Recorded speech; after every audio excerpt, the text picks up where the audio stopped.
అక్కడే కొనాలి, వాళ్ళు ఇచ్చిన సిలబస్ తీసుకోవాలి, వాళ్ళకి ఇచ్చిన డ్రెస్లే వేసుకోవాలి, వాళ్ళు ఇచ్చిన నోట్బుక్సే కొనాలి. విద్యను ప్రైవేట్ కాకుండా ప్రభుత్వమే నడపాలి. ఒక పిల్లాడు 6 ఏళ్ళు అయిన తర్వాత మాత్రమే 1వ తరగతిలోకి రావాలి అని మీరు ఒక ప్రపోజల్ పెట్టడం వెనక ఏంటి తాత్వికత? బ్రెయిన్ ఎదిగేదంతా కూడా అదే ఏజ్. ఎట్లా సార్ ఇప్పుడు పిల్లలు ఇంత హింసని ఎట్లా ప్రేమిస్తూ ఉన్నారు నాకు అర్థం కావట్లేదు. ఒక 4 స్కూళ్ళను అంటే నమ్మకం వస్తలేదు ప్రభుత్వానికి. ప్రైవేటు పాఠశాలల ఫీజులన్నింటినీ రెగ్యులేషన్ క్రమబద్ధీకరణ చేయాలి. ప్రెషర్ పెట్టొద్దు తల్లిదండ్రుల మీద. సార్ ప్రైవేట్ స్కూల్స్ లో సగటున అంటే ప్రైమరీ ఎడ్యుకేషన్ చదువుతున్న పిల్లాడికి ఏడాదికి ఎంత అవుతుంది సార్? అది యావరేజ్. హైయెస్ట్ ఈజ్ లక్షలలో ఉంది. ప్రభుత్వం ఎందుకు ఖర్చు పెట్టాలి విద్య మీద? ప్రైవేట్ స్కూల్స్ లైసెన్సులు ముబ్బడిగా విపరీతంగా ఎవరు అడిగితే వాళ్ళకు ఇవ్వడం వల్ల గవర్నమెంట్కి అధికారిక ఆదాయం ఉంది, అనధికారిక ఆదాయం ఉంది. ఈ రెండు వీళ్ళు వదులుకుంటారా? ప్రజా ఉద్యమం లాగా వస్తేనే ఇది అవుతుంది. 25% ఉంటుంది, అది మా హక్కు, మాకు కావాల్సిందే, ఎందుకు ఇవ్వరు సీటు అని అడిగే పరిస్థితి పేదవాళ్ళు లేరు. తెలంగాణ చేయడం లేదు, బీహార్లో కూడా అమలు. గవర్నమెంట్ స్కూల్స్ ని నీరుగారు చేసి వాళ్ళంతకు వాళ్ళే మాకు ప్రైవేట్ స్కూల్స్ మాత్రమే కావాలి, ఇవి వద్దు అనే పరిస్థితికి తీసుకొచ్చేసారు. పెద్ద ఇంపార్టెంట్ పాయింట్ ఏంటంటే వాళ్ళు ఆర్గనైజ్డ్. ఎంత విషాదం సార్. కేవలం హాస్పిటల్స్ కి స్కూల్స్ కి వాళ్ళ ఆదాయంలో దాదాపు సగానికి పైగా ఖర్చు పెడుతున్నారు. పిల్లలు 2 ప్రపంచాలలో ఉన్నారు. మరి ఎలా కాపాడుకోవాలి పిల్లల్ని, జనరేషన్ ని? ఇంత పెద్ద సమస్య దేశం ఎదుర్కొంటుంటే ఒకరు కూడా సీరియస్ గా మాట్లాడుకోవడం ఏంటి? పిల్లలకు క్లియర్ గా తెలుసు డాడీకి ఏం తెలియదు అని.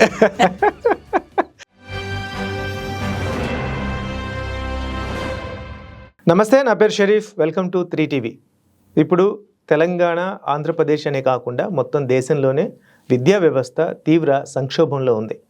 సో తమ పిల్లల్ని అట్లా గవర్నమెంట్ స్కూల్లో కొనసాగించలేక, అటువైపు ఏమో ప్రైవేట్ స్కూల్స్లో చేర్చుకోలేక పిల్లలు చాలామంది లేకుంటే పేరెంట్స్ అనేక ఇబ్బందులు ఎదుర్కొంటూ ఉన్నారు. నిత్య జీవితంలో అనేక సమస్యలు ఎదుర్కొంటూ మనం పెద్దగా కాన్సన్ట్రేట్ చేయట్లేదు, కానీ ఇప్పుడైతే మాత్రం చదువు అనేది చాలా కాస్ట్లీ వ్యవహారంగా మారింది. ఈ పరిణామాలు ఇప్పుడు మీరు ఆంధ్రప్రదేశ్లో చూసుకున్నా, తెలంగాణలో చూసుకున్నా ఇప్పటికీ కూడా 66% మాత్రమే అక్షరాస్యత ఉంది అని అంటే పరిస్థితి ఎంత ఘోరంగా ఉందో ఊహించవచ్చు. అయితే ఈ పరిణామాలన్నింటిలో తెలంగాణ ప్రభుత్వం తెలంగాణ విద్యా కమిషన్ అని ఒక కమిషన్ వేసింది. ఆ కమిషన్ సభ్యులు, తర్వాత ఎంవి ఫౌండేషన్ జాతీయ కన్వీనర్ ఆర్ వెంకటరెడ్డి గారు మనతో పాటు ఉన్నారు. ఆయన ఆ కమిటీ ఎలాంటి సిఫార్సులు చేసింది గవర్నమెంట్కి, తర్వాత ఇప్పుడున్న విద్యా వ్యవస్థ దాని విరుగుడేంటి అనే అంశాల గురించి ఆయన అడిగి తెలుసుకుందాం. Thank you sir. సార్, ఇప్పుడు నిన్న లేక మొన్ననే మనం అన్ని పత్రికల్లో చూసాం. ఎట్లా అంటే ఒక గవర్నమెంట్కి, తెలంగాణ గవర్నమెంట్కి మీరు ఒక రిపోర్ట్ని సబ్మిట్ చేశారు. అందులో వచ్చేసి ఒకటి ప్రైవేట్ స్కూల్స్లో ఉన్న ఫీజుల్ని క్రమబద్ధీకరణ చేయడం, పిల్లలకి 6 ఏళ్ళు వచ్చిన తర్వాత 1వ తరగతిలో వేయాలనే ప్రధానంగా ఒక ప్రపోజల్ పెట్టడం, తర్వాత ఆర్టిఫిషియల్ ఇంటెలిజెన్స్కి సంబంధించి కూడా పిల్లలకి పాఠాలు చెప్పాలి అని అనుకోవడం, ఇంకా కొన్ని రకరకాల కీలకమైన ప్రపోజల్స్ చేశారు. వాటన్నిటి మీద మీరు చేసిన అధ్యయనము అవన్నీ మాకు చెప్పండి సార్. యా, సంతోషం. నేను ముఖ్యంగా అడ్వైజర్ను, ఐఎమ్ నాట్ మెంబర్. అడ్వైజర్, మీరు కమిషన్కు ఓన్లీ అడ్వైజర్. కమిషన్ మెంబర్స్ వేరే ఉన్నారు. ఓకే. కమిషన్లో నేను వాళ్ళు చేసే పనికి సహకారం అందించడం, అడ్వైజ్ చేయడం చేస్తుంటాము. అయితే ఈ ప్రభుత్వం వచ్చినాక ఒక ముందడుగు అనుకోవాలి. ఒక కమిషన్ వేయాలనుకుంది. అసలు ఏం జరుగుతుంది ఏంటి అనేది ఇప్పుడున్న లాస్ట్ 10 yearsలో కూడా ఎట్లా జరిగింది ఏంటి అయింది అనే దాని మీద అండ్ సూచనలు ఇవ్వడానికి కమిషన్ అయితే వేసినారు. కమిషన్ ఆకునూరి మురళి గారు రిటైర్డ్ అయ్యారు చైర్మన్గా. ఒక 3 సభ్యులతో వేశారు. చాలా పెద్ద ఎత్తున విస్తృతమైన చర్చలు రాష్ట్రంలో. రాష్ట్రంలో విద్య మీద జరుగుతున్న చర్చ, ఇక్కడ జరుగుతున్న చర్చ ఎక్కడ జరగడం లేదు. మేబీ ఆంధ్రప్రదేశ్లో కూడా చాలా చర్చ లాస్ట్ 5 years జరిగింది, ఇంకా కంటిన్యూ అవుతుంది. ఎడ్యుకేషన్ అనేది ఒక పెద్ద డిబేట్ జరగడం అనేది ఒక మంచి సూచికనే. ఒక 20 ఏళ్ళుగా 30 ఏళ్ళుగా చేస్తున్నాం ఇందులో. ఈ స్థితికి రావడానికి కూడా మేము మాట్లాడుతున్నప్పుడు స్టార్టింగ్లో అంత పెద్ద చర్చ జరగకపోయేది. తల్లిదండ్రుల నుంచి కానీ, అఫీషియల్స్ నుంచి కానీ, పొలిటీషియన్స్ నుంచి కానీ. నిన్న మొన్ననే పొలిటికల్గా ఇప్పుడు మన ఈ తెలంగాణలో అయితే ముఖ్యమంత్రి పెట్టుకున్నాడు ఎడ్యుకేషన్, విద్యాశాఖ ఆయన దగ్గరే ఉంది. చాలా ఇంట్రెస్ట్ అని చెప్పి దీన్ని మనం ముందుకు తీసుకెళ్ళాలి. సో విద్య మాట్లాడకుండా ఉండే పొలిటికల్ పార్టీ లేకుండా కూడా అయ్యే పరిస్థితి రావడం చాలా ముఖ్యం. అది ఎజెండాలో లేకుండే. Okay. That is the first point. Change ఏమన్నా అయింది అనుకుంటే రాజకీయ సమస్యగా ఇది రూపాంతరం చెందుతుంది. ఇప్పుడు కాంగ్రెస్ పార్టీ కానీ, ఢిల్లీలో ఆమ్ ఆద్మీ పార్టీ నిన్న కూడా 5th సెప్టెంబర్ రోజు మన ముఖ్యమంత్రి అన్నారు, ఎడ్యుకేషన్ తీసుకున్నాడు కాబట్టి ఆయన ముఖ్యమంత్రి 2 సార్లు అయిండు, నేను కూడా దాన్ని చూసుకుంటా. అంటే నాకు కూడా ఒక ఆశ ఉంది దీని మీద చేయడం అనేది అని. అంటే అర్థం ఏంటంటే పొలిటికల్గా ఈ సమస్య రాలేదు ఇంతకాలం, ఇప్పుడు చర్చ జరుగుతుంది అనేది చెప్పవచ్చు. సార్ ఏమేమి ఉన్నాయి సార్ కమిటీ, అంటే మీరు సలహాదారులుగా ఉన్నారు కమిషన్కి, ఎలాంటి సూచనలు మీ దగ్గర నుంచి తీసుకున్నారు, ఎలాంటి ప్రతిపాదనలు గవర్నమెంట్ ముందు పెట్టారు? 10 మంది పిల్లలున్న స్కూల్ పెట్టాలనేది అది ఒక మంచి ప్రక్రియ. అంటే మన డిమాండ్ క్రియేట్ అయింది కాబట్టి స్కూల్స్ పెట్టారు. రాను రాను ఏమైందంటే ఈ స్కూల్స్కు ఒక డిమాండ్ పెద్దగా పెరగడం వచ్చింది. తల్లిదండ్రుల నుంచి వచ్చిన డిమాండ్, ఒక క్వాలిటీ ఉండాలి, ఒక 5 టీచర్స్ ఉండాలి. స్కూల్ అంటే ఏమిటి అనేది ఒక నిర్వచనానికి వాళ్ళు కూడా బయట చూస్తున్నారు కాబట్టి తల్లిదండ్రులు కూడా ఈ చిన్న చిన్న స్కూల్ ఏంటి, ఈ ఒక స్కూల్ ఏంటి, ఒక టీచర్ ఏమిటి, దీనివల్ల నాణ్యమైన విద్య రాకపోవచ్చు అనే దృష్టిలో వాళ్ళు చాలామంది స్లోగా ఇక్కడ 5 టీచర్ స్కూల్ రాకపోవడం వల్ల, ఒక మంచి వాతావరణం ఉన్న స్కూల్ రాకపోవడం వల్ల దీన్ని ప్రైవేట్ ఇన్స్టిట్యూషన్స్ ఆకర్షించాయి. ఓహో ఇది డిమాండ్ ఉంది కాబట్టి ఆ మండలాలల్లో చిన్న చిన్న క్లస్టర్లల్లో ప్రైవేట్ స్కూల్స్ రావడం, స్లోగా పిల్లలు 20 మంది ఉన్న పిల్లలు 10 మందికి రావడం, స్కూళ్ళల్లో 30 మంది ఉన్న వాళ్ళు 10 మందికి రావడం, తగ్గుతూ వచ్చి ప్రైవేట్కి వెళ్ళడం పోతున్నారు. సో రాష్ట్ర వ్యాప్తంగా పబ్లిక్ ఎడ్యుకేషన్ ఉండాలనేది కమిషన్ బలంగా నమ్ముతుంది. విద్యను ప్రైవేట్ కాకుండా ప్రభుత్వమే దీన్ని చేతిలో ఉంచుకోవాలి అండ్ ప్రభుత్వమే నడపాలి విద్యను. సో కమిషన్ ఇచ్చిన ప్రతిపాదనలు ఇదొకటి. ప్రభుత్వము పక్కడబందీగా ప్రభుత్వ విద్యను పటిష్టం చేయాలి. ఓకే. దానికి ఏం చేయాలి అనేది ప్రశ్న. అవునాయా మేము రెడీ ఉన్నాం చేయడానికి. సో దానికి బడ్జెట్ పెంచాలి అనేది రెండవది. ఒట్టిగా మాట్లాడితే కాదు, దానికి డబ్బు కావాలి. ఈ ప్రభుత్వం 15% పెడతా అన్నది. సో 15% అన్న మొదలు పెడదాము. 15% అంటే దాదాపుగా ఒక 45,000 crores. ఇప్పుడు అయితే 21,000 crores పెడుతుంది. Okay. So it's almost only state government కి సంబంధించిన బడ్జెట్ అది, సెంట్రల్ కాకుండా. సెంట్రల్ చాలా తక్కువనే. ఇప్పుడు 2,000-3,000 కోట్లు వీళ్ళు పెట్టే దానికోసం పెద్దగా కాదు అది, బట్ అది చాలా ఉపయోగం కూడా. సెంట్రల్ పెట్టేది ఏంటంటే పాలసీస్ వస్తుంటాయి, డైరెక్షన్స్ ఇస్తుంటారు వాళ్ళు. సెంటర్ ఇచ్చినందువల్ల కొంత లాభమే ఉంటుంది డబ్బు వచ్చినందుకు. So coming back to budget. So budget లేకుండా కష్టం దాని.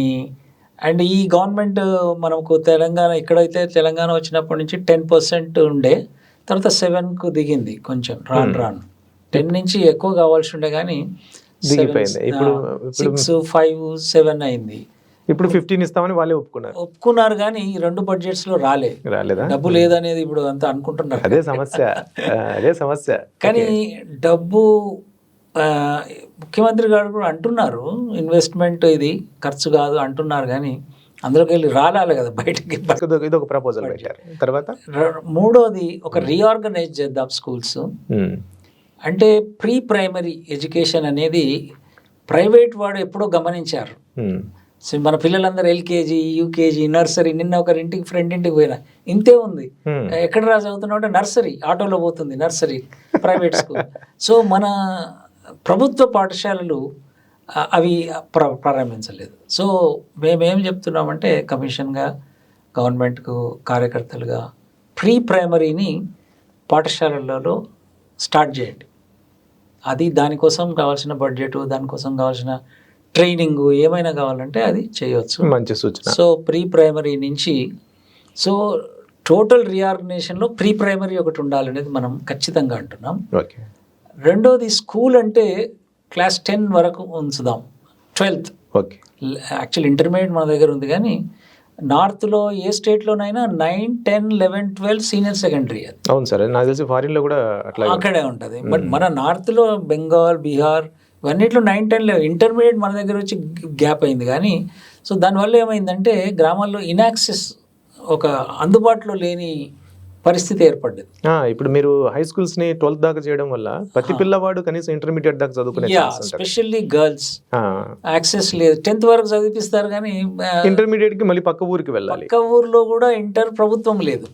ఓకే, ప్రభుత్వంలో ఓన్లీ 400 కళాశాలలే ఉన్నాయి మొత్తం రాష్ట్రంలో. అవును, ప్రైవేట్ 2000-3000 కాలేజెస్ ఉన్నాయి. సో యాక్సెస్ అనేది ఇంటర్ లేదు కాబట్టి ఇది ఒక మేజర్ ఇన్పుట్ మేము ఇచ్చింది గవర్నమెంట్. ఇంకా సార్ ప్రీ ప్రైమరీ నుంచి 12th వరకు ఉన్న హై స్కూల్స్లో కేవలం వాటిని అప్గ్రేడ్ చేయడం కాదు, దాని మీద ఇన్వెస్ట్ చేసి స్కూల్ అంటే ఇది అని ఒక 50 రకాల ఇన్పుట్స్ ఉండాలి. స్కూల్ అంటే టాయిలెట్స్ అన్నీ కలిసి ఇన్ఫ్రాస్ట్రక్చర్ వైజ్. అవును. సో అట్లా మనము అదొకటి చాలా ముఖ్యమైన చేంజ్ అది. దానికోసం ట్రాన్స్పోర్ట్ కావాలంటే బస్సెస్ పెడదాం. ప్రైవేట్ పెట్టిండ్రు కదా, బస్సెస్ పెడితే ఎంప్లాయ్మెంట్ జనరేషన్ అవుతుంది. ఎక్కడైనా వేరే దేశాలలో కూడా బస్సెస్ ఉన్నాయి. ప్రభుత్వ పాఠశాలలకు బస్సులలో వస్తారు, బస్సులు ప్రొవైడ్ చేస్తారు గవర్నమెంట్. ఇక్కడ లేదు. ఇక్కడ మేము ప్రపోజ్ చేస్తున్నాం, పెద్ద స్కూల్ పెడదాం, పిల్లలు వస్తారు, పిల్లలకు అన్ని బస్సుల సౌకర్యం ఏర్పాటు చేద్దాం. అది మేజర్. ఇంకోటి సార్, ఇది 6 ఏళ్ళు వచ్చిన తర్వాత కానీ ఫస్ట్ క్లాస్లోకి తీసుకోవడానికి వీల్లేదు అనే అంటే అర్థం ఏమిటంటే ప్రీ ప్రైమరీ కంప్లీట్ చేసి 6th నుంచి క్లాస్ 1 అనేది 6th రావాలి. ప్రీ ప్రైమరీ 3, 4, 5 years ప్రీ ప్రైమరీలో చదవాలి. ఇప్పుడు ఎలా నడుస్తుంది? ఇప్పుడు ప్రీ ప్రైమరీ లేదు కాబట్టి 5+ ఉంది. బట్ దేశమంతా కూడా 6 yearsకు క్లాస్ 1 ఉంది, వేరే రాష్ట్రాల్లో కానీ కేంద్రీయ విద్యాలయాల్లో కానీ. సో దానికి అనుసంధానంగా మన పిల్లలు కనుక డెవలప్ అవుతారు, అక్కడి నుంచి పోతే బెటర్ అనేది ప్రపోజ్ చేశాం మనం. ఇంకో పాయింట్ ఉంది కదా సార్, ఏంటంటే ప్రైవేటు పాఠశాలల ఫీజులన్నింటినీ రెగ్యులేషన్ క్రమబద్ధీకరణ చేయాలి. అది చాలా పెద్ద, అది వేరే రిపోర్ట్. అది ఇదేమో ప్రభుత్వ పాఠశాలల పటిష్టక ఒకటి, private school regulation, fee regulation అని పెట్టాం. అందులో ఎలాంటి సూచనలు చేశారు? అందులో ఒక్కటి ఏంటంటే చాలా ముఖ్యమైనది ఏంటంటే ఎంత ఫీజులు వసూలు చేస్తున్నారు. ఆ ఇప్పుడు ఇంజనీరింగ్ కాలేజెస్ మోడల్లోనే ఉంది అది. ఎంత ఫీజులు వసూలు చేస్తున్నారు, ఎంత శాలరీస్ ఇస్తున్నారు, అండ్ ఎటువంటి స్కూల్స్ ఉన్నాయి, ఇన్ఫ్రాస్ట్రక్చర్ ఉంది. దాంట్లో ఒక 4 రకాలైన స్కూల్స్ను మేము జోన్ వైజ్ చేయండి. అప్పుడు ఎలీట్ స్కూల్స్ ఉన్నాయి, మిడిల్ స్కూల్స్ ఉన్నాయి. యాక్చువల్లీ ఇవన్నీ గవర్నమెంట్లో కూడా ఉన్నాయి కాబట్టి ఇప్పుడు ప్రైవేట్ వాడు అంటాడు మీ దగ్గర కూడా ఉన్నాయి కదా అంటాడు. కాబట్టి ఆ ఫీజులను కూడా అలా ఏమైనా బ్రేక్ చేయొచ్చా అనేది తల్లిదండ్రులను ఇష్టం. అండ్ పుస్తకాలు, బుక్స్, ఈ అడిషనల్గా ప్రెషర్ పెట్టొద్దు తల్లిదండ్రుల మీద. మార్కెట్లో ఎక్కడైనా కొనుక్కోవచ్చు, అక్కడే కొనాలనేది. ఇప్పుడు అక్కడే కొనాలి, వాళ్ళు ఇచ్చిన సిలబస్ తీసుకోవాలి, వాళ్ళకి ఇచ్చిన డ్రెస్లే వేసుకోవాలి, వాళ్ళు ఇచ్చిన నోట్బుక్సే కొనాలి. అది కూడా పెద్ద సమస్య ఉంది కాబట్టి వాటిని కూడా రెగ్యులేట్ చేయండి, ఆప్షన్ ఇవ్వండి తల్లిదండ్రులకు ఎక్కడైనా. సార్, ప్రైవేట్ స్కూల్స్లో మీ అబ్జర్వేషన్స్లో సగటున ఒక పిల్లాడికి, అంటే ప్రైమరీ ఎడ్యుకేషన్ చదువుతున్న పిల్లాడికి ఏడాదికి ఎంత అవుతుంది సార్? ఇట్స్ ఏ బ్రిలియంట్ ప్రశ్న ఇది. యాక్చువల్లీ ఈ మధ్యనే NSS వాళ్ళు స్టడీ చేశారు, అంటే యావరేజ్ స్టడీ చేశారు వాళ్ళు. అది రూరల్లో ప్రైవేట్కి పోతే 35,000. సరే, 35 నుంచి 40. అర్బన్లో పోతే 42,000 ఉంది. అది యావరేజ్. హైయెస్ట్ ఈజ్ లక్షలలో ఉంది. అండ్ యావరేజ్ ఒకవేళ చూస్తే మనకు 50,000 అనుకుంటే మన దగ్గర 36 లక్షల మంది స్కూల్కి వెళ్తారు ప్రైవేట్లోకి. So 18,000 crores. It is huge. అంటే ఈక్వలెంట్ టు 18,000 మీరు అన్నది, అది ఓన్లీ ఫీజు. ఇంకా మీరు ట్రాన్స్పోర్ట్ అదంతా వేరే కాదు. అంటే equivalent to state budget. School education budget is 18,000 crores. 21,000 crores is total, but 18,000 crores is school education. Only fee మన స్టేట్లో దాదాపుగా 50,000. నేను ఎక్కడ చెప్పినా కానీ పేరెంట్స్ అంటారు మమ్మల్ని, మా యంగ్ పేరెంట్స్ కదా కలిసినప్పుడు, ఏం సార్ మీరు 50 అంటున్నారు సార్, మా లక్షన్నర కడుతున్నాము అంటే మీరు యావరేజ్ అని చెప్పాలి. యావరేజ్ అదే యావరేజ్లో, అంటే ఒక బస్తీలో స్కూల్కు ఒక 10,000 కడుతుంటారు యావరేజ్లో వాళ్ళు కొంత. సో ఎనీథింగ్ ఈజ్ లోయెస్ట్ ఇది నేను చెప్పేది. మీరు ఇంతకాలం నుంచి దాదాపు మూడో 4 దశాబ్దాల నుంచి పనిచేస్తూ ఉన్నారు. ఒకప్పుడు కాస్త 90స్లో ఏదో రకరకాల కేంద్ర రాష్ట్ర ప్రభుత్వాలకు అక్షరాస్యత మీద చాలా సీరియస్నెస్ ఉండేది. ఫండ్స్ విపరీతంగా వచ్చేవి. మీ బోటి వాళ్ళని, ఎన్జిఓస్ని వీళ్ళందరినీ కూడా ఇన్వాల్వ్ చేసేవాళ్ళు. ఇప్పుడు అలాంటి పరిస్థితి పూర్తిగా తగ్గిపోయిందని నేను అనుకుంటూ ఉన్నాను. ఒకవేళ ప్రభుత్వాలు ముందుకొచ్చి ఏదైనా మంచి చేయాలనే ప్రయత్నం చేసినా కూడా అది తాత్కాలికమే తప్ప ఆచరణ దాకా వెళ్ళడం లేదు.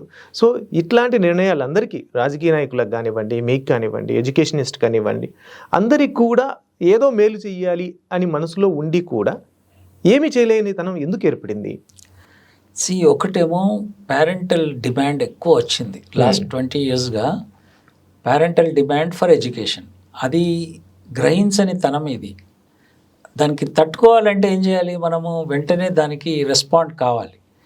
సో ప్రాబ్లం ఇంతకుముందు చెప్పినట్టుగా ప్రైవేట్కి వెళ్ళిపోయారు తల్లిదండ్రులంతా చాలామంది. ఇప్పుడు మన దగ్గర 60% అందరము ప్రైవేట్ స్కూల్స్లో 65% ప్రైవేట్. మొన్న నేను లెక్క తీశాను, లాస్ట్ ఇయర్ క్లాస్ వన్ చూస్తాం కదా enrollment. Last year 72% class 1 children, 72% ప్రైవేట్కి వెళ్ళారు. అంటే దాదాపు 28% ఇక వీళ్ళే కోహర్ట్ పోతుంటారు కదా పైకి next 10 years. So this cohort moves. So కేంద్ర రాష్ట్ర ప్రభుత్వాలలో ఈ గ్లోబలైజేషన్, ఈ ప్రైవేటైజేషన్ వచ్చిన క్రమంలో 90sలో ఎక్కడో మార్కెట్ ఫోర్సెస్ అండ్ గవర్నమెంట్లో ఉన్న దృక్పథాలు కూడా ప్రభుత్వం ఎందుకు ఖర్చు పెట్టాలి విద్య మీద అనే ఒక క్వశ్చన్ మార్క్. ప్రైవేట్ ఉన్నది కదా, వీళ్ళకి ఏదైనా డబ్బులు ఇచ్చి వాళ్ళకి ఏమైనా చేస్తే వాళ్ళే పోయి చదువుకుంటారు, మనం ఎందుకు పెట్టాలి అనే ఇంతమంది టీచర్స్ ఎందుకు, easing of doing away less governance and something like that ఉంది కదా. గవర్నెన్స్ తక్కువ చేయాలి. అందులో భాగంగానే వరల్డ్ బ్యాంక్ వీళ్ళందరూ ప్రభావాలు ఉన్నాయి మన దేశంలో కూడా. ప్రభుత్వాలు ఎందుకు స్పెండ్ చేయాలి అనే దాని పర్యవసానమే ప్రభుత్వ విద్యను నీరుగార్చడం జరుగుతుంది. మనం రాసుకున్నాంగా, విద్యని వైద్యాన్ని మనం ఎప్పుడు ప్రైవేట్ చేయడానికి లేదు. వాళ్ళకి అది ఒక కనీస అవసరాలు అంటారు, కంపల్సరీ హక్కులు వాళ్ళకి మన అన్ని రకాల సౌకర్యాలు కల్పించాల్సి ఉంది. ప్రతి పిల్లవాడు చదువుకోవాలి. ఇంత ప్రైవేటైజేషన్ పెరిగిన తర్వాత కూడా ఇంకా 66%, కరెక్టేనా? If I am wrong please correct me. But నాకు తెలిసి ఏదో చెక్ చేస్తే దాదాపు 67 ఆ ప్రాంతంలోనే ఉన్నాం, కనీసం 70 కూడా దాటలా. ఎప్పుడు 2011 నుంచి ఇప్పటిదాకా మొదలుపెట్టినా కూడా. సో ఇంత మీరు అన్నారు ప్రైవేటు స్కూల్స్లో మొత్తం ఫీజులన్నీ రెగ్యులైజేషన్ చేయాలి అనేది, ఇది ఒక పెద్ద వ్యాపారం అయిపోయిందని మీరే అన్నారు.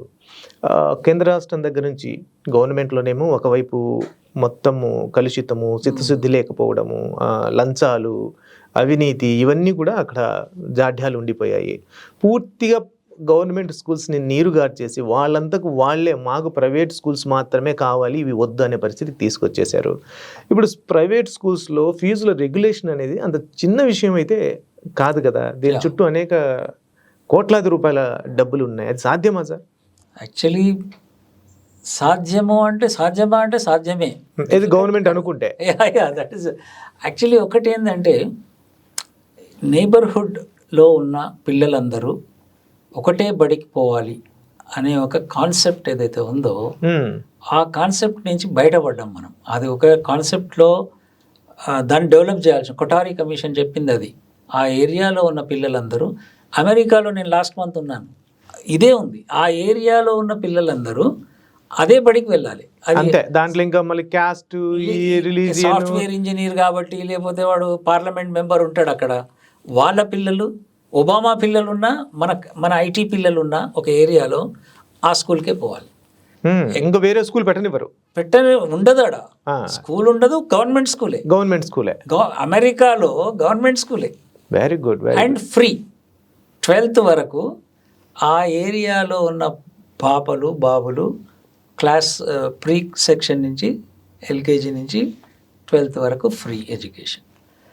ఇక చూడండి, ఇది మన దగ్గర మన తెలంగాణ పల్లెలు చూస్తే ఊళ్ళల్లో నుంచి బస్సుల నిండా పిల్లలు పోతుంటారు, ఆటోలలో బస్సులలో ఆ ఊరు నుంచి ఆ సీన్ చూడండి. అవును, పోతుంటారు.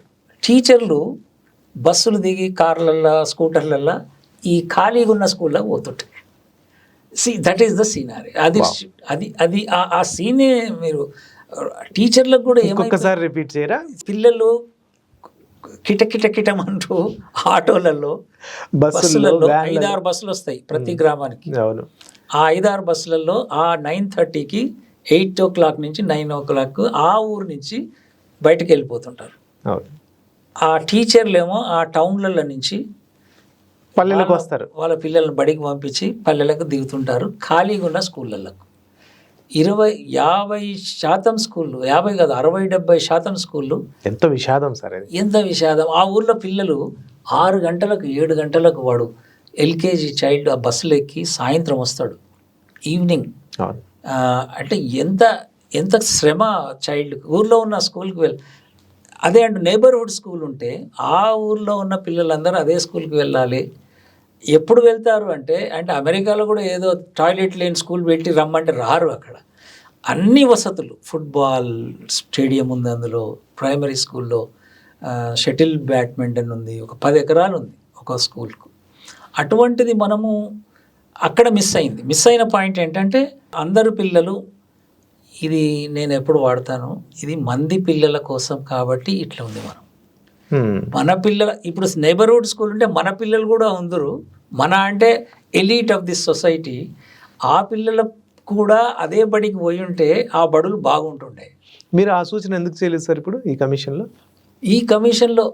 మేమేమంటున్నామంటే ఇప్పుడు అది పొలిటికల్గా తీసుకోవాలి. అది మేము అట్లీస్ట్ టు బిగిన్ విత్ ఒక బెస్ట్ స్కూల్ను, ఒక హై స్కూల్ను ఏర్పాటు చేద్దాం, అక్కడికి వస్తారని చెప్తున్నాం మేము.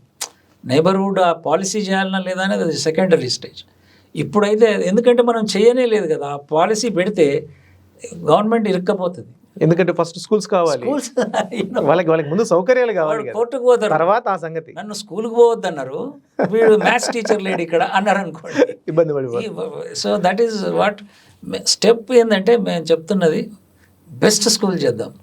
ఆ స్కూల్ అప్పుడు ఇప్పుడు ఒక 4 స్కూళ్ళను అంటే నమ్మకం వస్తలేదు ప్రభుత్వానికి.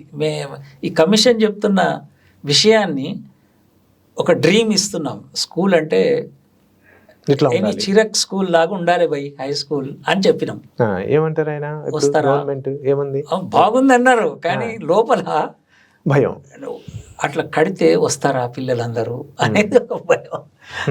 బట్ అందుకోసం ఏమన్నారంటే గవర్నమెంట్ కమిషన్ను, మీరు ఒక 4 స్కూళ్ళు కట్టి చూడండి, మాకు చూపించండి, పిల్లలు వచ్చేది చూపించండి, అది దెన్ స్టేట్ అంతా చేద్దామని ఇప్పుడున్న పరిస్థితిలో అన్నారు. I'm not talking on behalf of commission, but అడ్వైజర్గా మాట్లాడుతున్నాను. ఈ 4 స్కూళ్ళల్లో ఆరుట్ల అని ఒక స్కూల్ ఆల్రెడీ స్టార్ట్ చేసిండ్రు. ఒంగూరులో ఒక 2 మండలాలు, 2 స్కూళ్ళు. ఒంగూరు సారీ, అది ఏపీ. ఈయన ముఖ్యమంత్రి గారి మండలం. అయితే ఆరుట్ల స్కూలు అనేది ఎండాకాలం నుంచి కొంత ఎన్జిఓ ఫండ్తోని ట్రై చేద్దామని. ఎందుకంటే ఇది నమ్మించాలి ఇప్పుడు ప్రభుత్వాన్ని.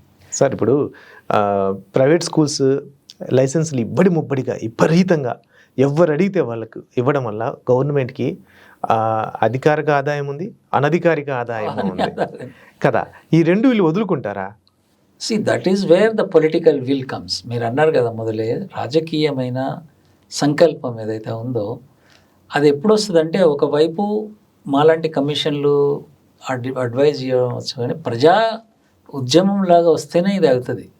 మిస్ అయింది అది. మీరు అన్నట్టుగా ఒక సమావేశంలో నేనున్నాను, ప్రైవేట్ యాజమాన్యాల ప్రెసిడెంట్స్ అంటారు ఏంటంటే, ఈ ప్రభుత్వము గీటింగ్లకు మా బస్సులు వేస్తుంటాము, మరి ఈ మీటింగ్లని నడుస్తుంటాయి, పర్లేదులే అన్నట్టుగా ఉంటారు వాళ్ళు. అంటే అంత జటిలమైపోయింది సమస్యను. మన వాళ్ళు చిల్డ్రన్ ఎడ్యుకేషన్, పబ్లిక్, మీరు అన్నట్టు రాజ్యాంగ స్ఫూర్తి, రాజ్యాంగం కల్పించిన హక్కు, ఇది మన బాధ్యత, చట్టబద్ధ బాధ్యత నుంచి. అవును, మనకి ఎలాగో ఉంది, రైట్ టు ఎడ్యుకేషన్ యాక్ట్ ఉంది, కానీ ఒక్కటి కూడా దాంట్లో అమలవుతున్న దాఖలా కనపడుతుంది. ఇంకెంతకాలం సార్? ఇప్పుడు మీరు విద్యా కమిషన్ తరపున ఒక రిపోర్ట్ ఇచ్చారు, అంతకుముందు ఎవరో రిపోర్ట్లు ఇచ్చారు, ఇది కొత్త కాదు కదా. కమిషన్ ఇచ్చారు, ఎన్ని ఇచ్చాం. ఇప్పటిదాకా కూడా తెలంగాణకు సపరేట్గా ఒక ఎడ్యుకేషన్ పాలసీ లేదు. ఆంధ్రప్రదేశ్కు కూడా సపరేట్గా ఒక ఎడ్యుకేషన్ పాలసీ లేదు. సెంట్రల్ గవర్నమెంట్ ఏ పాఠాలు పెట్టుకోమంటే ఆ పాఠాలు పెట్టుకోవడం, ప్రైవేట్ వాళ్ళు మాత్రం వాళ్ళకి ఇంకా ఏమీ ఉండదు. వాళ్ళు సొంతంగా వాళ్ళ బుద్ధి పుట్టిన పాఠాలు వాళ్ళు చెప్పేస్తారు. ఒక లాంగ్వేజెస్ పుస్తకాలు లేకపోతే ఇంకోటో వాళ్ళు కరికులంలో యాడ్ చేసుకుంటూ ఉన్నారు. సో ఎన్నిసార్లు మనం రిపోర్ట్లు ఇస్తూ ఉన్నా, ఎంత చేసినా కూడా చివరికి అది అమలు దగ్గర మాత్రం తుస్సుమంటుంది. కనీసం ఇదైనా సరే, ఇప్పుడు మీరు ఇచ్చింది అదైనా సరే అమలు అవుతుందనే హోప్ ఉంటే పర్వాలా. కనీసం మీరు అన్నట్టు 4 చోట్లైనా సరే మొదలు పెట్టండి. యాక్చువల్లీ ప్రభుత్వాలకు ఏంటంటే అంటే బ్యూరోక్రసీకి కానీ ప్రభుత్వానికి కానీ ఒక 10-15 ఏండ్లు నెగ్లెక్ట్ చేయబడ్డ దాన్ని రిపేర్ చేయడము అనేది డబ్బుతో కూడుకున్నది. ఇంత డబ్బు వ్యాపారం అయిపోయింది. అంటే గవర్నమెంట్ కూడా ఇంత డబ్బు పెడితే ఎట్లా అనేది ఒకటి ఉంది. బట్ ఆ రూట్ల గురించి చెప్తే 700 మంది ఉండే ఇంతకుముందు. ఇప్పుడు ఒక షేప్కి వస్తుంది స్కూలు, 1600 మంది వచ్చారు. ఒక 600-700 మంది పిల్లలకు మనము వాళ్ళ డబ్బు సేవ్ చేసినట్టే కదా కుటుంబాలకు. 50,000 అంటున్నాం కదా మనం, అంత డబ్బు సేవ్ చేసినట్టే. కేవలం హాస్పిటల్స్కి, స్కూల్స్కి వాళ్ళ ఆదాయంలో దాదాపు సగానికి పైగా ఖర్చు పెడుతున్నారు, ఎక్కువ పెడుతున్నారు. అందుకోసము మనము ఈ ప్రపోజల్ పెట్టడం ఏంటంటే, స్కూళ్ళను మనం పటిష్టం చేయలేదు కాబట్టి పిల్లలు వెళ్ళిపోయారు, టీచర్స్ని ఇవ్వలేదు కాబట్టి పిల్లలు వెళ్ళిపోయారు. ఇప్పుడు టీచర్స్ 60 మంది ఉంటే 2 ఇస్తాం, 30 అని. 2 ఉన్నారని చెప్పి ఆ 60లో 50 అవుతారు. అంటే గవర్నమెంట్ కూడా టీచర్లతో వేరే పనులు చేయించుకుంటుంది. ఎలాగో పిల్లలు లేరు, వీళ్ళు ఏం పాఠాలు చెప్పరు, వీళ్ళకి కూడా ఒక చిన్న చూపు ఏర్పడిపోయింది. వీళ్ళు జీతాలు తీసుకుంటారు, పిల్లలు పాఠాలు చెప్పరు, ఇంకా మన మీద సొంత పనులు చేయించుకుందాం అని చెప్పి వేరే పనులు చేయించుకుంటారు. That is wear. ఇప్పుడు ఏంటంటే ఒకటేమో టీచర్లకు అదనపు పనులు చెప్తారు. But coming back to the point, ఎందుకు ఇట్లా తగ్గిపోయిందంటే 60 మంది పిల్లలకు 2 టీచర్లు ఇస్తారు, అదే RT యాక్ట్ అని ఇస్తారు. తల్లిదండ్రులు ఏంటి, 5 ఉండాలి కదా పిల్లలు, 60 ఉన్నా 50 ఉన్నా 5 టీచర్లు క్లాస్ ప్రైమరీ స్కూల్ అంటే 5 అవేర్నెస్ పెరిగిపోయింది, వాళ్ళకు కూడా ఉండాలి కాబట్టి ఆ 60 ఉండరు, నెక్స్ట్ ఇయర్ 30కి అవుతారు. 30 అయినరు కాబట్టి ప్రభుత్వము ఆ ఒక్క టీచర్ను ఇంకో టీచర్ని తీసేస్తుంది. సో ఇంకొకరు ఉంటారు. సో దాన్ని డైల్యూట్ చేయడం అనేది ప్రభుత్వ వ్యవహారం నుంచి అయ్యింది అది. సో తల్లిదండ్రులు వెయిట్ చేయలేరు. వాళ్ళు తల్లిదండ్రులందరూ కూడా ఇప్పుడు మోడర్న్ తల్లిదండ్రులు, 2000లో పుట్టిన వాళ్ళందరూ ఇప్పుడు 25 సంవత్సరాలకు ఒక ప్రైమరీ చైల్డ్ ఉంటాడు, ప్రైమరీ స్కూల్కి పోయే చైల్డ్ ఉంటాడు 25-30 సంవత్సరాలు. సో 95లో పుట్టిన వాళ్ళు అనుకోండి.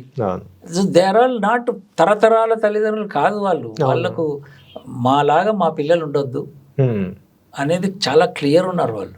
అండ్ వాళ్ళందరూ కూడా ఫస్ట్ ఒక 5th స్టాండర్డ్ ఏదో చదివిన వాళ్ళు, 95లో బయటకు వచ్చిండ్రండి, 95లో పుట్టిన వాళ్ళు అంటే.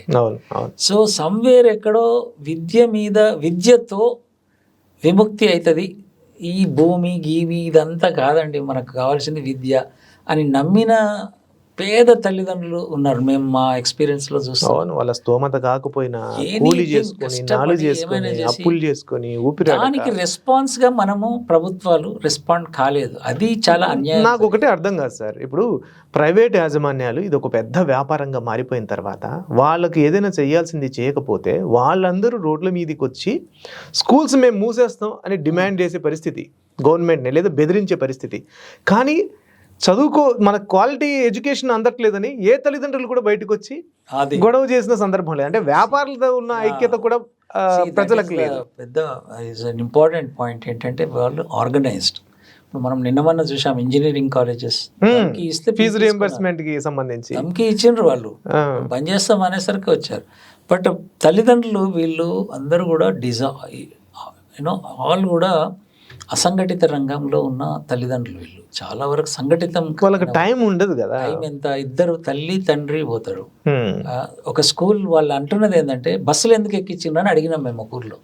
ఊళ్ళో బస్సు సార్ ఇది 10ంటికి వస్తారో రారో తెలియదు, 3ంటికి వెళ్ళిపోతారు. మార్నింగ్ 7 గంటలకు నేను ప్యాక్ చేసి చైల్డ్ని అనలేసి మా ఆయన నేను కూలికి పోతాము, పని చేసుకుంటాము, వ్యవసాయ భూమి ఉంది, మళ్ళీ సాయంత్రం వచ్చే వరకు బస్సు వస్తుంది, మంచిగా తీసుకుంటాము. మాకు ఆ వెసులుబాటు ఈ ప్రభుత్వ బడి లేదు సార్ అని. సో ఎక్కడో దగ్గర ఏంటంటే తల్లిదండ్రుల డిమాండ్ను, ఎడ్యుకేషన్ మీద ఉన్న డిమాండ్ను ప్రభుత్వాలు, అది పొలిటికల్ కూడా కాలేదు. ఇప్పుడు కూడా ఇన్ని పరిస్థితులలో కూడా ఎలక్షన్స్ వచ్చినాయంటే ప్రైవేట్ స్కూల్ ఫీ డిమాండ్ కాదు అది.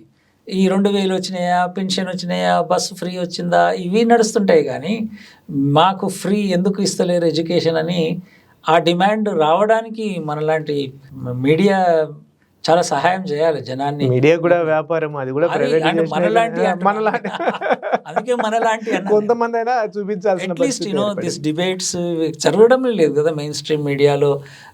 ఒక లీడర్ ఆరోపణ, ఆ లీడర్ ఆరోపణ, వాడు తిన్నాడా పడినా, ఇవి నడుస్తున్నాయి. కానీ ఒక లార్జ్ స్కేల్ ప్రజలకు సంబంధించిన అంశాల మీద చర్చ ఇట్లా జరుగుతుంటేనే ప్రజలు. కానీ మీరు చెప్తుంటే ఆలోచిస్తుంటే ఇది సాధ్యం కాని విషయం అనిపిస్తుంది. ఎందుకంటే అది పూర్తిగా ప్రైవేట్ అని మరీ అంత నిరాశగా ఎందుకున్నారు అని అనద్దు.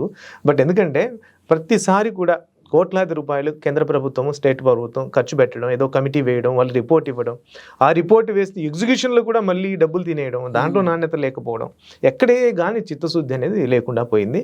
మెల్లమెల్లగా ప్రైవేటైజేషన్ని మనం అదుపు చేయలేనంత స్థాయిలో అది పెద్దదే అయిపోయింది. చివరికి సంపాదించిందంతా కేవలం ఆరోగ్యం చూపించుకోవడానికి, పిల్లల్ని చదివించుకోవడానికి సరిపోతుంది.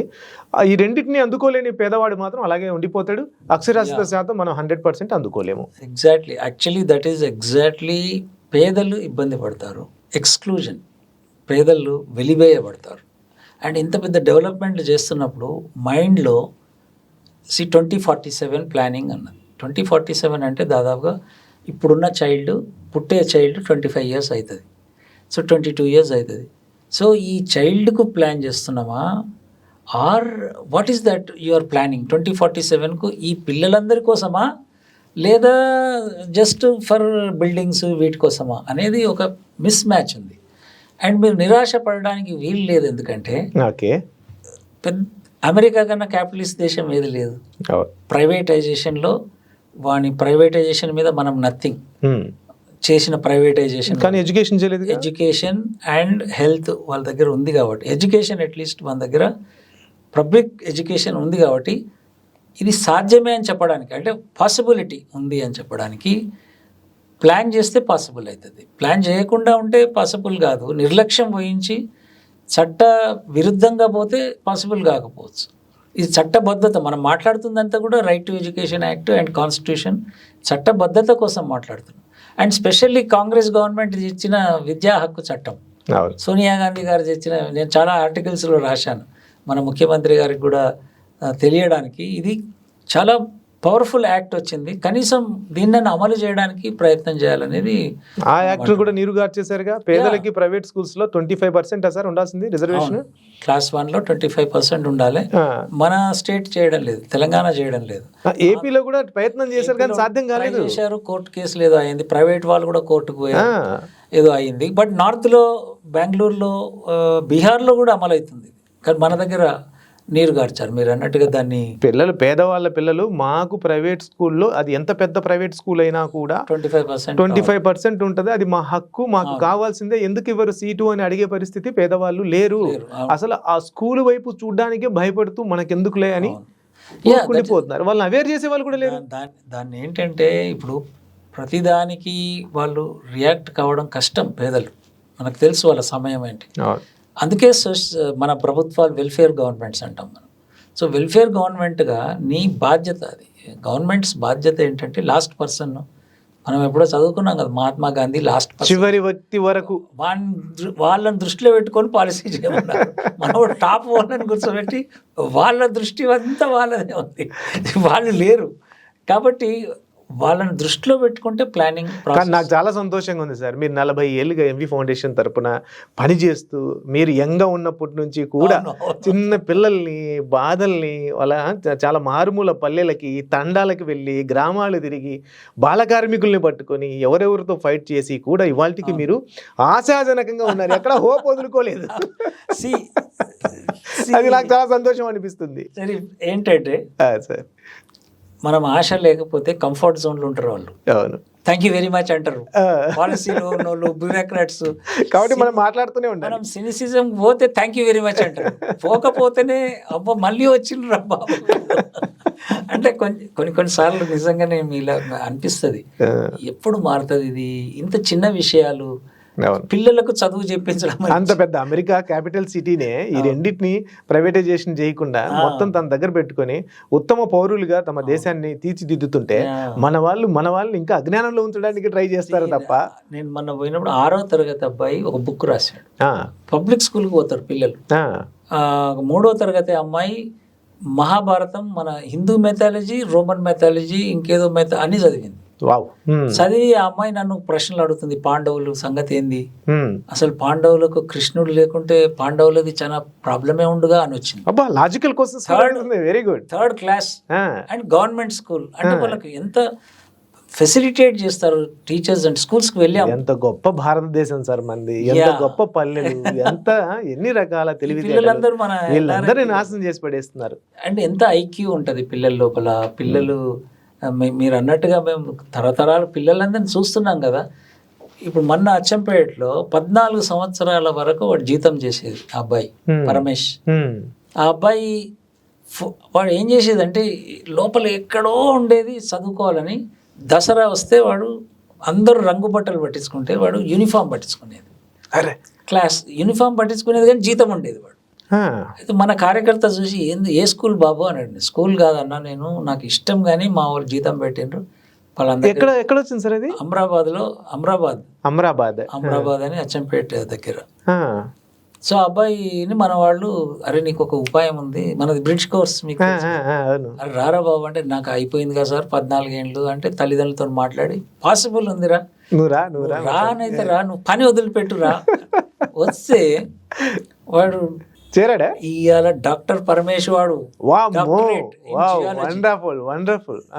14 yearsకి వచ్చాడు. క్లాస్ అప్పుడు 7th బోర్డ్ ఎగ్జామ్ ఉండేది, అది మేము చాలా వాడినాం ఇటువంటి పిల్లలకు. ఓపెన్గా ఎగ్జామ్ రాయొచ్చు స్కూలింగ్ లేకపోయినా.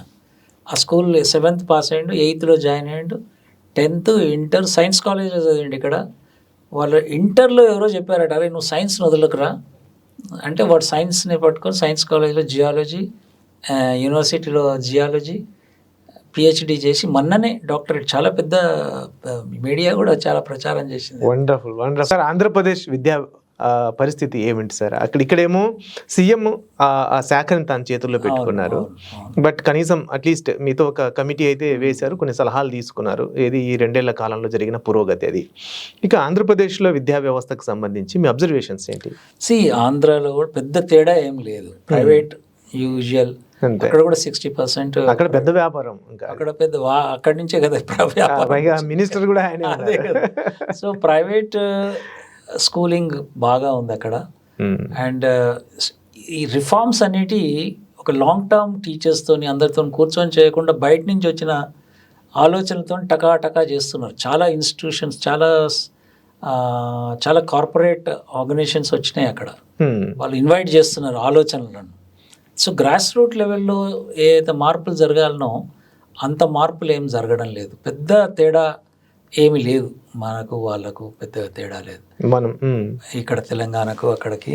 కానీ ఒకటేంటంటే అక్కడ స్కూల్ ఇన్ఫ్రాస్ట్రక్చర్, లాస్ట్ గవర్నమెంట్లో ఇన్ఫ్రాస్ట్రక్చర్ మీద చాలా గవర్నమెంట్ స్కూల్స్ ఉండాలి అనేది అక్కడ కొంచెం 5 ఏళ్ళు జరిగింది. అది కానీ అది వాళ్ళ రాజకీయం ఏమైనా ఉండని, కానీ మేమంతా చూసాము. మేము ఎక్స్పర్ట్ కమిటీలో ఉన్నాము. స్కూల్స్ నాడు నేడు అని గవర్నమెంట్ స్కూల్స్ బాగుండాలి అనే లాస్ట్ గవర్నమెంట్. సో దాని కంటిన్యూటీ అంత జరగడం లేదు. కానీ ఇప్పుడు చాలా రిఫార్మ్స్ జరిగినాయి, నాకు అంత పెద్దగా ఐడియా లేదు. But I think they have to do more. మనలాగానే చేయాలి. అక్కడ కూడా ప్రైవేటు, అక్కడ కూడా ఇదే రెగ్యులేషన్ లేదు, అన్ని చోట్ల అదేలేండి పరిస్థితి. కాకపోతే ఆయా ప్రభుత్వాల పట్టింపు ఎంత ఉంది అనేది లెక్క. సార్ రెండో విషయం సార్, ఇంకా ఇదంతా రాజకీయము, ఇదంతా ప్రైవేటైజేషన్, ఇదంతా పక్కన పెడితే, ఒక పిల్లాడు 6 ఏళ్ళు అయిన తర్వాత మాత్రమే 1వ తరగతిలోకి రావాలి అని మీరు ఒక ప్రపోజల్ పెట్టడం వెనక ఏంటి తాత్వికత?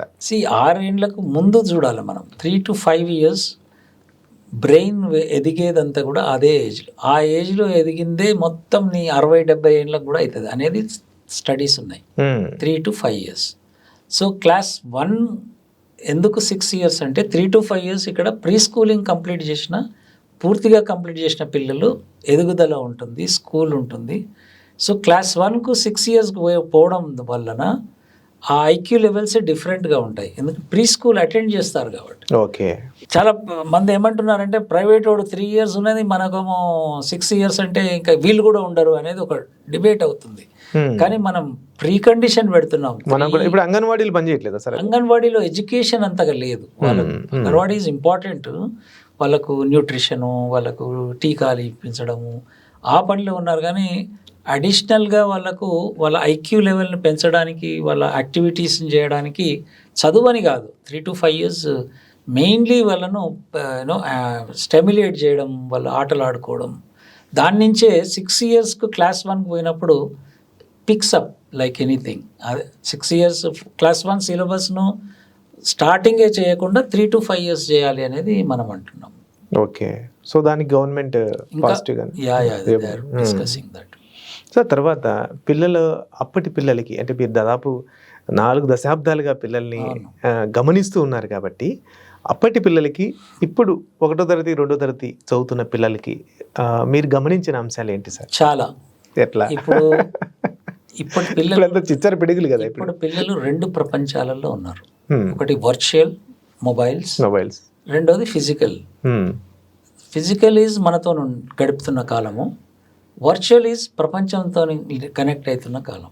క్లాస్ 1 నుంచి 12th పుట్టిన పిల్లాడు ఏడుస్తుంటే వెంటనే entire generation digital generation and digital screen time చాలా వాడుతున్నారు వాళ్ళు. Screen time is very much they are using. ఇప్పుడు వాళ్ళని దూరం చేయలేము దాని నుంచి. దానివల్ల లాభాలు కూడా ఉన్నాయి.